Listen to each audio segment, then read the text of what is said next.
Well, good morning, everyone. Thank you for being here today. Dr. Yoon, as always, you did a fantastic job explaining the market condition. It is really hard to go after Dr. Yoon and try to talk after such a great speaker.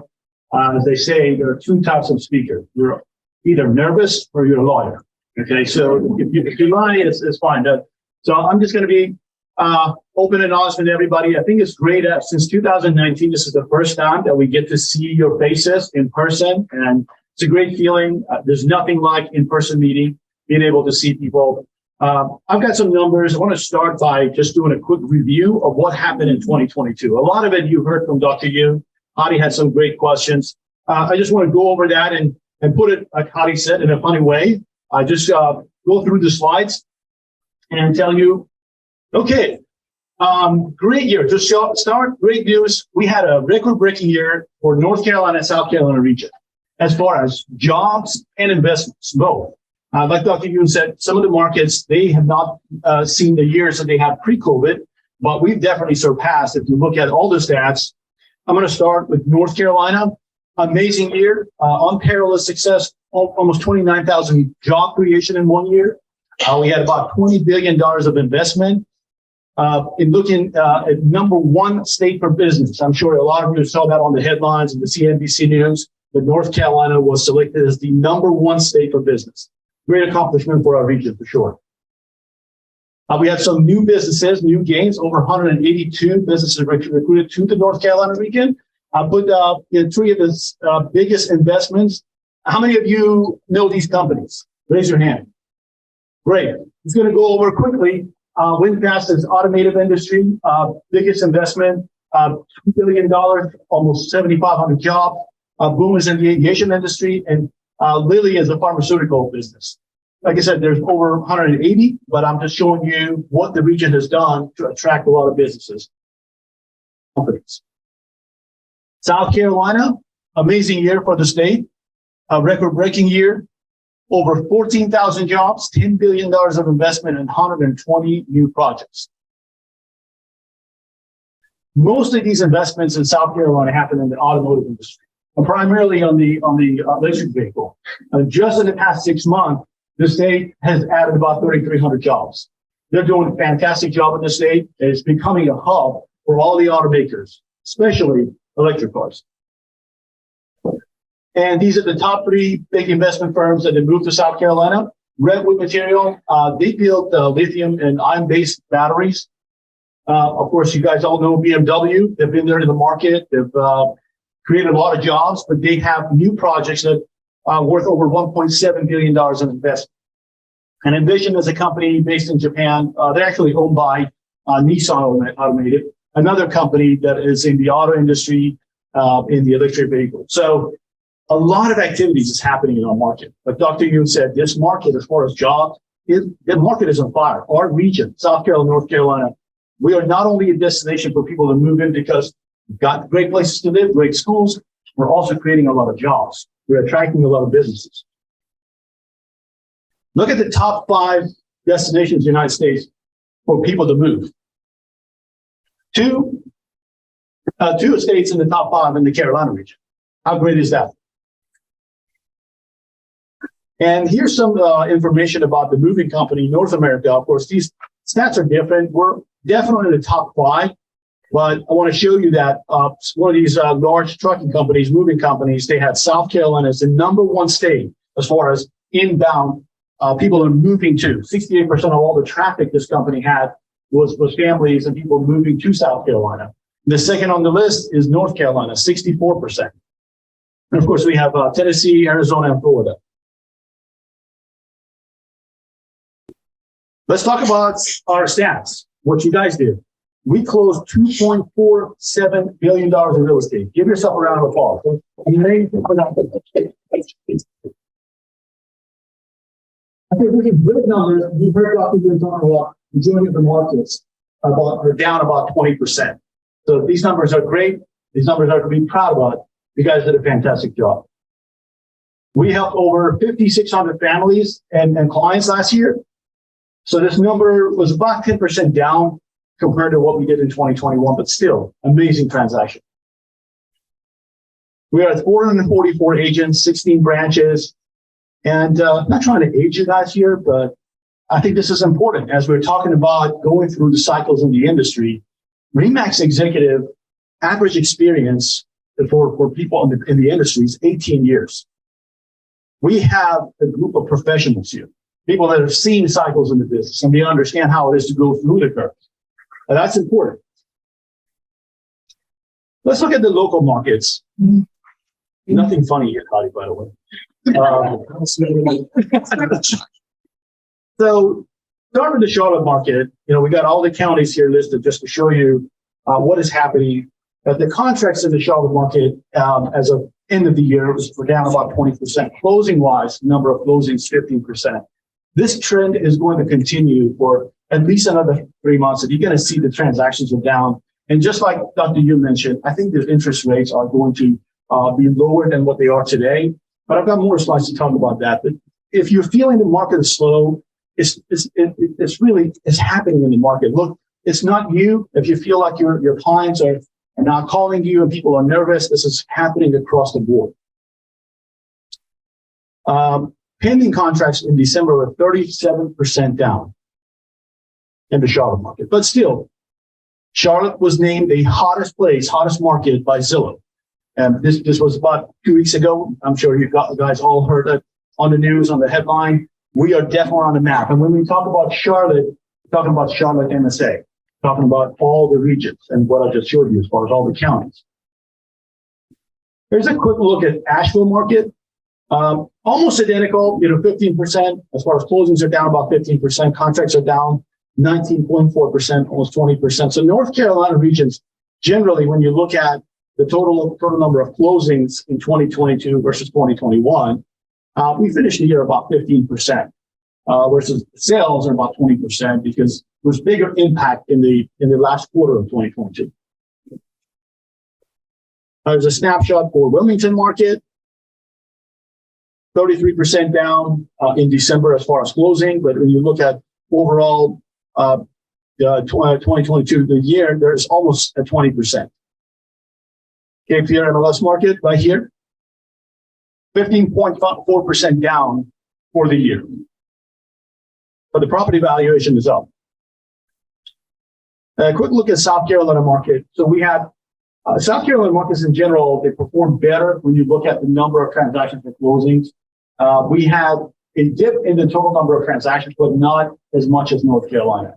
So some of the really hot markets in South Carolina, Spartanburg, number one, they had the smallest decrease in number of transactions. Greenwood, Western Upstate, Cherokee, and Greater Greenville area. And as far as price appreciation, the average prices, the coastal Carolinas had the biggest jump. In a year that we had a lot of changes in our market, talking about how markets shifted from a seller's market to buyer's market. Look at the South Carolina market. The coastal Carolinas experienced 23% increase in average price point, 23% in 2022. Best places to live in the South Carolina state. This was announced by U.S. News. Again, it's great to see that we have coverage and we have offices in these markets. Myrtle Beach, number one. Greenville, South Carolina, number two. Charleston, Spartanburg, and Columbia. These are the cities to watch for in 2023. It's a great comparison chart. I'm sure anybody from Greenville is gonna smile looking at this comparison chart here, showing the price, the property valuation, the property tax, and the cost of living. As you can see, the first one, Greenville, and then you got Charlotte in the purple. The property taxes in Charlotte are 65% more. The cost of living is 10% higher, and the housing expense is about 16% higher. These are great cities. Just a quick comparison to show you why we're getting a lot of attention now in the southern market, especially in Greenville. It's definitely a city on the map because it has everything that other large cities are offering, but more affordable. So we did a review on the 2022. Let's talk about 2023. I put this picture in there. This guy is stretching, but I want to say 2023 is not about agility or speed. Okay, this is a picture to show you this guy is getting ready to run a marathon. So It's more than anything else. It's about staying focused. It's about building that endurance, staying power, staying in the game, and finish the race. It's not about how fast you can run. That's how you have to think about 2023, your business. You got to review your business plan, prepare new budgets. It's a different market. It's a good time to have a fresh look at what you're spending, whether it's advertising, marketing, business expenses. Focus on your efficiency. And the most important part is, this is not the year to think about, I'm going to do 20 more transactions, 30 more transactions. Focus on the market share. It's the same thing for the brokerages. The pie is not getting bigger. This is not about doom and gloom. It's a reality of the market. So 2023, we're not going to sell more homes that we sold in 2022, probably. And that's all the signs and everything that we're hearing is that the market is going to probably stay the same, or maybe a small dip as far as number of transactions. And in 2024, it's going to be a totally different game. So this year is about increasing market share. That's what you think about, the people that are getting out of the business. And I have some slides to show you. What's really happening in the market? The contracts are down, the pending sales are down 38%. It is going to have an impact in the industry. The listing contracts are down 30%. These numbers are real. I had a slide in our December meeting, and I talked about when the music stops, there will be chairs. It just won't be enough for everybody. So that's why I think about 18 years experience in this business. You guys will all have a seat. You guys are going to be safe, but there will be some that they will leave our industry. What to expect? These are not predictions. These are things that we're reading, we're hearing every day. We're going to have fewer transactions in 2023. More contract cancellations. The reason for that, there's no bidding wars. At this point, the people are going to buy the house they like. They're going to pay attention to details. They want to negotiate on repairs. The ugly homes, they're going to have a tough time in this market, right? And real estate is still strong. More interest rate hikes. Doesn't necessarily mean that the mortgage rates are going to be out of control, but we're going to have more hikes. Fewer agents in the business. That's good news.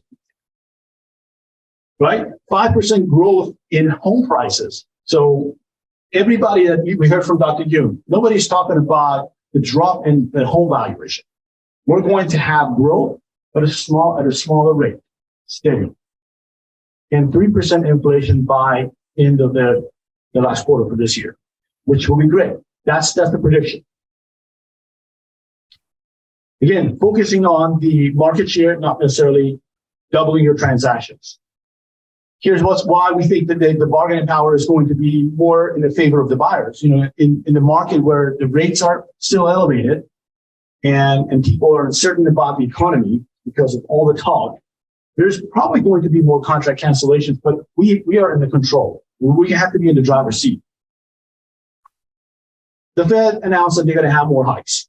And they are, we can criticize the federal government all day, right? I'm not here to have a political speech here.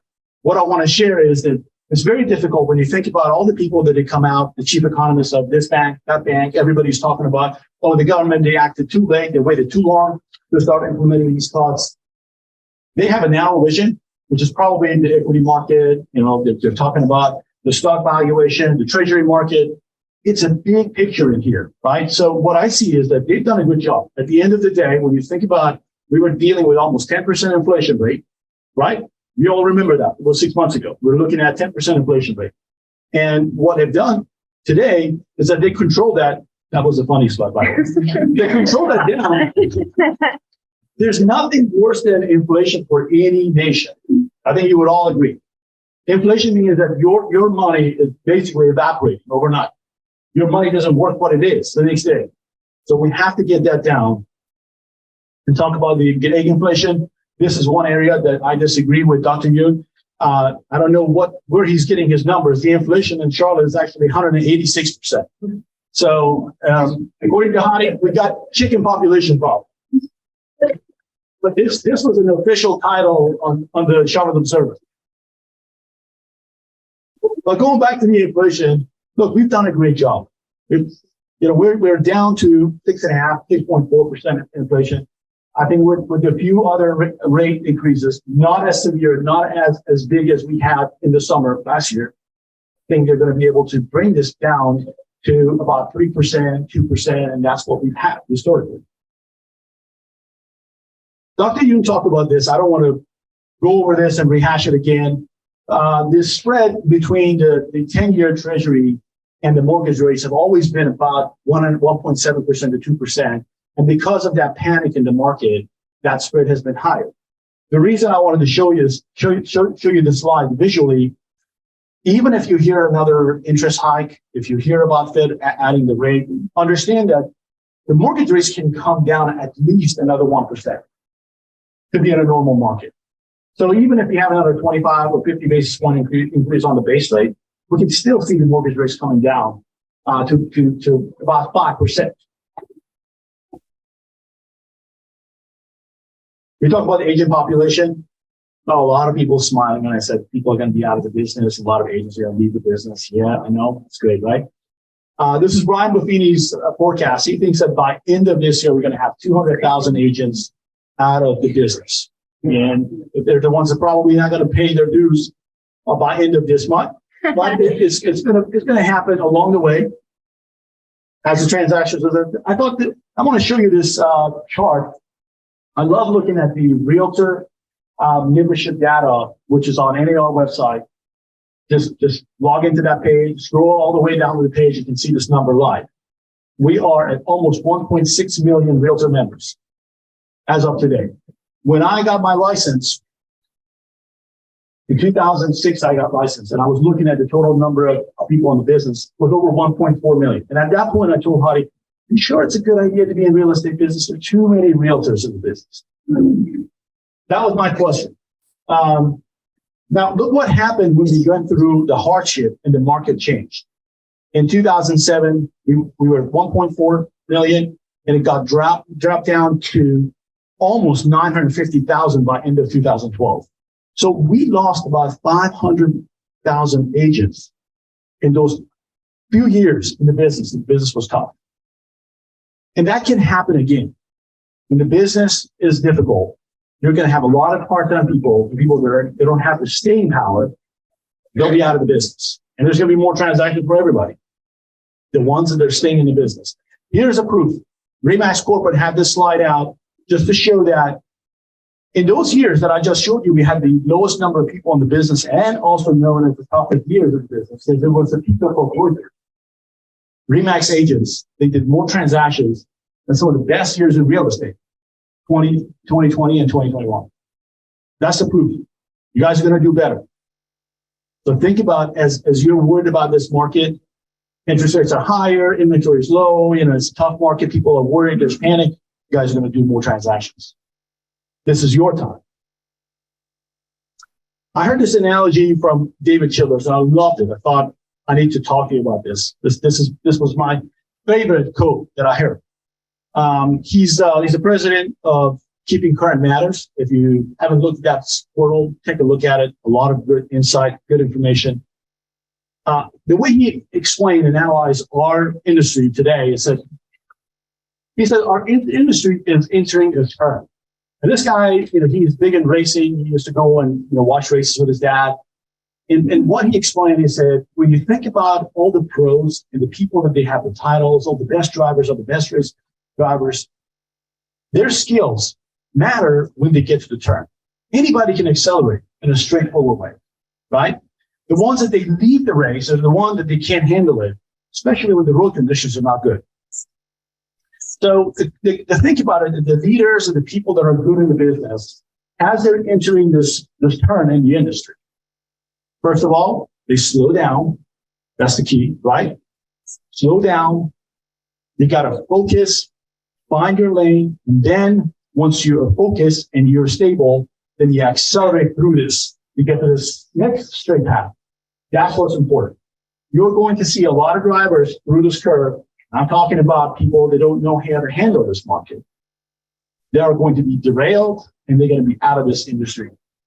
So the pros, only the pros, they know how to handle it. There's no need to panic. And I thought this was a great analogy. We need to think about that in our business, that we are entering that turn, right? This is something that Brian Buffini said in his forecast. That's so true, right? When the market was so hot that everybody was looking to buy a house, and there were multiple offers, through the offers, showings, people would line up. Anybody could sell real estate. Anybody could do anything. All you needed was an inventory. Just find a house. You don't need to even stage it, or you don't need a picture. So 3 tips. My time is up almost. Quick. Stay focused. These are my tips for you. Stay focused. We got a lot of contract cancellations. These are some numbers from last year. And you can see that in any quarter, we lose about 250,000 contracts. Why is that? We need to look into that. And people, think about what was happening about 6 months ago when people were putting offers on what we call them ugly homes, pay overpriced, bring money to the closing to cover the gap between the appraisal and the listing, and they will still walk away as like, hey, I'm the winner. That's what Dr. Yoon explained. What happened? The market hasn't changed. Real estate is still valuable. It's the best investment. We are responsible for some of these terminations. That's all I'm going to say. Let's think about that. There's a ton of opportunity there. 250,000 transactions are being canceled every quarter. That's 1 million transactions a year that we did not get. We did not help these clients. So something to think about. The bagel story is a good story. Quickly, I don't know how many of you have heard this, but Simon Sinek has this. This is his favorite story. He talks about he was in a park with his buddy. They're running and getting back, and they see the group of runners. They're stopping by at a tent, and they're getting free bagels. And he tells his friend that, hey, let's go and get a bagel. It's free bagel. And the guy said, oh, the line is too long, and I'm going to have to wait there for 30 minutes. And he talks about this. He's like, now I realize that there are 2 types of people.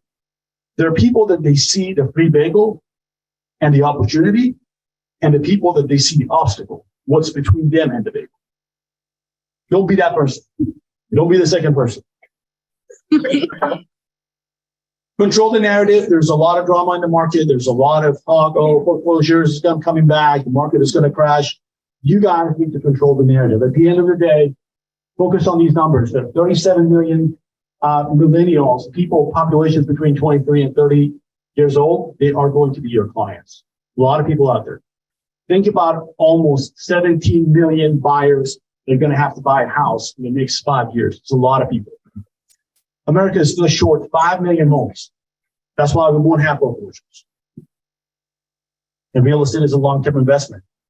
In the next 7-10 years, you're going to see this median home price is going to increase again to $400,000 by 2030. And I really believe in this one. This year, 2023, could be the only window of opportunity for first-time home buyers to find a house they like at a reasonable price.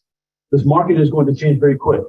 So all those people that couldn't buy something because they're frustrated in the market, they might have a small window to get in. So pick up the phone and talk to anybody that had any interest in buying a home, owning a house, and talk them through these interest rates, because this might be a short little window for them.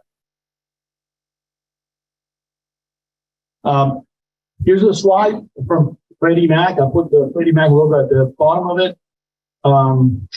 Don't hate me for saying this. I'm going to start by saying that millennials are known as the most educated cohort of the population, but only 16% of them are financially literate, and they understand what involves in buying a house. Those numbers are not good. So they're not my numbers. They're Fannie Mae. What does that mean? When you think about that 16%, that means that we need to do a better job educating them. And the explanation about that, why millennials are the most educated population, but when it comes to financials, they're not as literate as the other generations behind them, because of all the apps, because of all the fintech, all the technology is not really helping them. So this means that we need to have more conversations, more in-person conversations, more education. Third one, invest in yourself. It pays the best interest. Think about, you don't want to be an average. Nobody wants to be an average. I heard about people talking about, we're overworking in this country. Europeans work 23 hours a week. If you want to be an average, you can work 40 hours a week. If you don't want to be an average, you got to think about the people that are successful. A lot of these billionaires, they work 60 hours, 80 hours a week. They don't have to, but you have to put the work. Look at Elon Musk, 80 to 100 hours a week. Bill Gates works 17 hours a day. Jeff Bezos only sleeps 8 hours, so the rest of the day he's working. Warren Buffett, 5 to 6 hours reading every day. Promise, this is the last slide. So I get a lot of questions about teams versus individuals and where the company is going with that. You know, some of our brokers, they think that this is where the industry is going. There's no right or wrong. You can be a successful agent on your own, or you can be part of a team. Best thing I can explain is, I'm going to tell you a quick story. You know, growing up, every sport that I was involved in was always individual sports. Always. You know, I love playing tennis, you know, ski, anything that is individual. And I always struggled to see myself in a team. And I had this conversation with my dad because he thought that I'm socially awkward. Like, what is going on? Every time we ask you to go and participate in a soccer game or something that is in a group, you're uncomfortable. You're always looking for that individual sport. Like, what is going on? Let's have an honest conversation. He really thought there was something going on with me. And I explained to my dad that I don't want to be accountable for other people's actions. You know, I said, I picked the individual sport because I'm in control. So I don't have to do that. But, you know, one thing that he told me, and it made a lot of sense that I put this in here. He said, when you're on a team, you can have a bad day and you still win the game because there are other people helping you. But when you're on your own, you always have to perform your best if you want to win. And so that's something that got stuck with me. And I did try to play soccer and I wasn't good at it. But think about this. Team is not necessarily you sharing commission with somebody. Team is you with an assistant. Team is an agent with somebody as a part-time help. That's a team. It's more than one person. Just think about this. If you're doing this on your own alone and you don't have anybody, whether it's a collaborative team, whether it's a group of people, whether it's a networking group, mastermind group, whatever you want to call it, a team. If you don't have that, you're that individual that you can block it a lot of times, but it's always on you. So that's why the team concept is very interesting now. Everybody's looking at it. And that's something that I want to encourage you in 2023 to consider. If you're not part of a team, then trust me, there are a million ways to form a team, and I'll be happy to talk to you more about it. But consider that because it's going to help you to have more wins. That was it for me.